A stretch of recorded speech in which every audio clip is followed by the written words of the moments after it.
नजर का फर्क। रुद्र अपने माता पिता का इकलौता बेटा था। रुद्र की शादी तुलिका के साथ हो गई। तुलिका दुल्हन बनकर रुद्र के घर आ गई। रुद्र के माता पिता की खुशी का ठिकाना ना था। तुलिका की रुद्र के साथ शादी को मात्र 2 साल हुए थे, लेकिन ससुराल में तुलिका का मन ही नहीं लग रहा था, क्योंकि ससुराल के माहौल में वो अभी भी पूरी तरह रम नहीं पाई थी। उसके सास ससुर पुराने विचारों के थे और वह अभी भी चटाई पर बैठकर खाना खाना पसंद करते थे। पानी हमेशा बैठकर ही पीना पसंद करते थे। उन्हें अपने पारंपरिक तौर तरीकों से रहना पसंद था। उनका यही लाइफस्टाइल तुलिका को पसंद नहीं था। उसे लगता था इनकी लाइफ का कोई स्टैंडर्ड ही नहीं है। अभी तक डाइनिंग टेबल पर बैठकर खाना खाने की आदत नहीं डाल पाए। वैसे तो अच्छे खासे पढ़े लिखे हैं, लेकिन रहन सहन के सारे तौर तरीके पुराने हैं। सास सुबह सुबह नहाकर ही रसोई बनाने पर जोर देती है, फिर चाहे खाना बनाने में पसीना पसीना ही क्यों ना हो जाए। हालांकि रुद्र तुलिका को बहुत चाहता था और उसका हर तरह से ख्याल भी रखता था, लेकिन पुराने लाइफस्टाइल की वजह से तुलिका को अब लगता है कि उसके पापा ने कैसी जगह पर उसकी शादी करवा दी। कितने सपने थे उसके शादी के बाद अपने घर सजाने के, लेकिन यहाँ तो सासू माँ के अनुसार मेंटेन किए हुए इस पुराने तौर तरीके के घर में उसका दम घुटता है। अपने मायके जाती है तब जाकर उसे लगता है कि जैसे खुली हवा में सांस ली हो। इस बार तो तुलिका ने मन ही मन निश्चय कर लिया था, अब की बार जब भी वह अपने मायके जाएगी तो तभी वापस आएगी जब रुद्र अलग घर लेने को राजी हो जाएगा। रुद्र से वापस इस घर में आने से साफ साफ इनकार कर दूंगी। आज तुलिका बहुत खुश थी, क्योंकि वह दिन आ भी गया जब तुलिका को अपने मायके जाना था। तुलिका का भाई जय उसे लेने के लिए आने वाला था। वह चहकते हुए जल्दी जल्दी अपना बैग पैक कर रही थी। तभी सासू माँ ने पूछा, बेटी कितने दिन में वापस आओगी? तुम्हारे बिना कुछ अच्छा नहीं लगेगा, जल्दी वापस आ जाना। तुलिका ने मन ही मन सोचा, अच्छा नहीं लगेगा या अब आपको आराम करने का टाइम नहीं मिलेगा? अब आपके आराम में खलल पड़ेगा और अब घर का सारा काम भी आपको ही करना पड़ेगा। पैरों में दर्द होने का ढोंग भी नहीं कर पाओगे। परंतु ऊपरी दिखावे में तुलिका ने कहा, इतने दिनों बाद माँ के घर जा रही हूँ तो महीने 2 महीने तो रहूंगी वहाँ। जवाब सुनकर तुलिका के साथ चुप रह गई।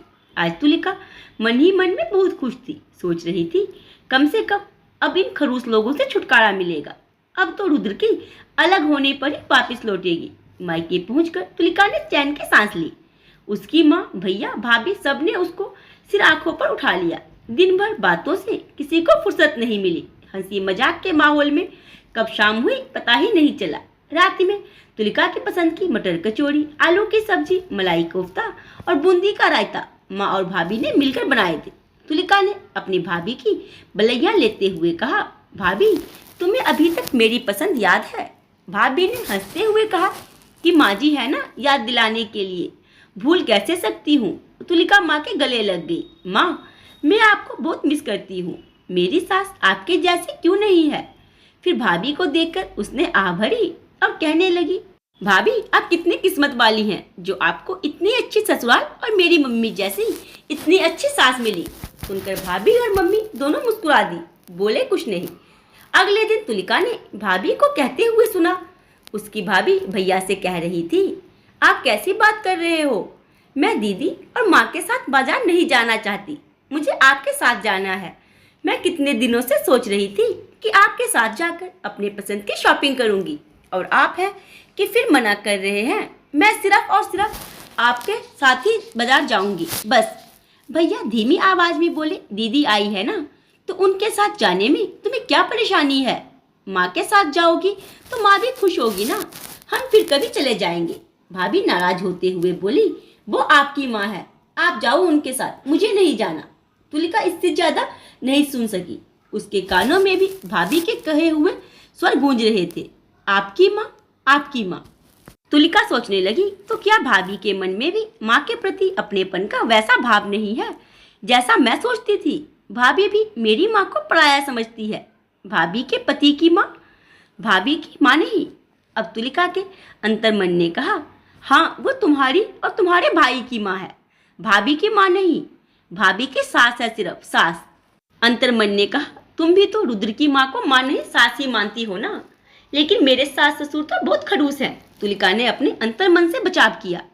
तो तुम्हारी भाभी की नज़र में तुम्हारी माँ अर्थात उसकी सास खड़ूस होंगी, तुलिका की अंतरात्मा ने जवाब दिया। अब तुलिका को अच्छी तरह समझ में आ चुका था कि यह सब नज़र का फर्क है और दो परिवारों का फर्क है। जिस प्रकार दो लोग एक जैसे नहीं हो सकते, वैसे ही दो परिवार भी एक जैसे नहीं हो सकते। विचारों का अंतर तो होगा ही, फिर चाहे उसकी खुद की माँ हो या उसकी सास। आज जिस प्रकार वह अपनी सास से छुटकारा पाना चाहती है, शायद ऐसे ही उसकी भाभी भी यही चाहती हो। नहीं, अब मैं ऐसा नहीं करूंगी। मैं रुद्र को उसके माता पिता से अलग करने की भूल नहीं करूंगी। तुलिका कितना गलत थी, उसको अपनी गलती का एहसास हो चुका था। सास ससुर के प्रति जो उसका नजरिया था, अब वह पूरी तरह बदल चुका था। आज जब तुलिका ससुराल पहुंची तो ममताई सास को अपनी बहू की राह निहारते हुए पाया। उन्होंने तुलिका को जीवन का सिद्धांत समझाया और उसके दिल में प्रेम का सागर भरा। तुलिका का वैवाहिक जीवन खुशियों के रंग से सराबोर हो उठा। तो आज की इस कहानी के बारे में आप लोग अपने में जरूर दें।